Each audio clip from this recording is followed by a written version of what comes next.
Dress up model. Ayan, so makikita po ninyo meron ng tiles, meron ng partitions, meron na rin po siyang ceiling.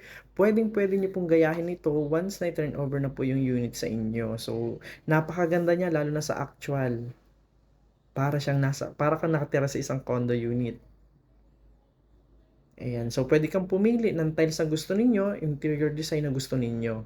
And then ito po yung ating bathroom. Guys, ang turnover namin, wala pong tiles yung walls. Ang may tiles lang po yung flooring natin. So, available na rin po yung ating shower. And then yung ating basin, yung gripo, yung soap holder natin, yung tissue holder natin. Yan po yung turnover namin. And then, so, punta naman po tayo sa taas para makita po ninyo yung design natin. So, good for one bedroom po siya. Sobrang cute. Ayan, kitang-kita nyo naman. So, tara, akyat tayo. Pwede nyo pong gayahin yung stairs nito once na i-turn over namin. Ayan, so sobrang cute talaga nito, promise. Ito po yung bed. And then, pwede nyo din palagyan ng aircon. Ito po yung ating dresser.